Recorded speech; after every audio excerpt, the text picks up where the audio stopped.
19th century, the Muslims were weakened to the bone. They were about to get laid with life issues.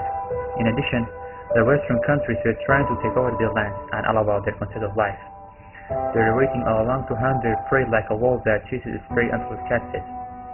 The loyal Muslims considered an extremely bad situation that occurs to Islamic world. Those loyal people were imploring God to send them a guide that fixes those situations. Yes, God blessed them and sent them the guide. The guide was born in 1877 in North Village. Mirza was his father's name. He was a symbol of piety. Due to their low class, their livelihood was on agriculture and animals. He hadn't approached prohibited things, such as when he was on somebody else's farm, he tied his animal's mouth so as not to eat from the plants. Nuria was her name. It was named of the woman that if she hadn't performed ablution, she wouldn't give milk to her babies. It was one of the greatest boons that God gave that guide. When he was around 8, he always liked sitting among the Great Birdmen of the village with their assembled in their house.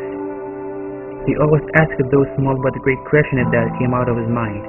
Once he said, "Which one of these do you prefer? Living a life in ultimate utopia which lasts 1,000 years, and having authority in this world, but nothing else will be its ending, or stay in a normal life for good with some troubles and difficulties?"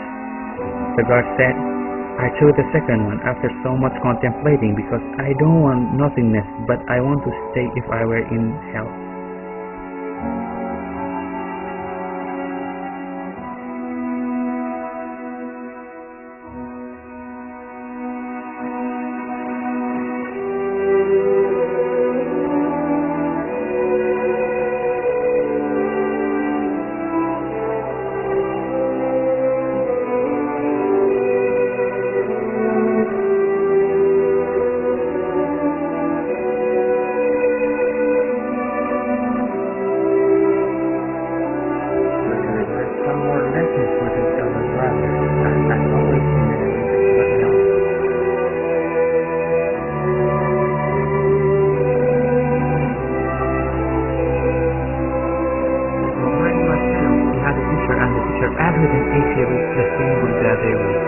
Then the guy said that he had finished the last page and the one which they were reading.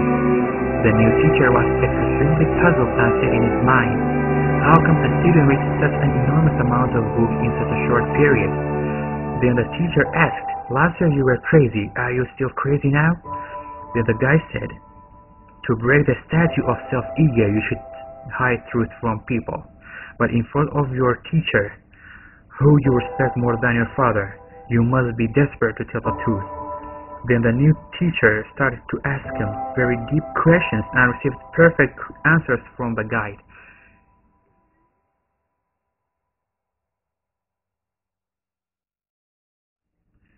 After that, the teacher said, "Okay, now I am sure of your cleverness. Let me know how is your memorization. Can you read some lines of that book in front of you twice and memorize it?" The guide read the lines just for once, then memorized it. The new teacher was totally surprised, then said, "The combination of such a cleverness with very deep thinking and such an ability of memorization is a whole rare in one human." Then Bediüzzaman was the name that he was called by. In his entire life, he hadn't received any gifts from someone without something in return. He used his cleverness to serve Islam world by doing those actions and writing Risalatinus, the message of light.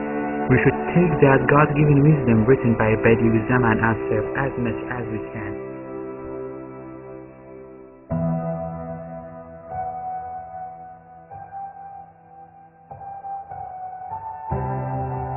In the 19th century, the Muslim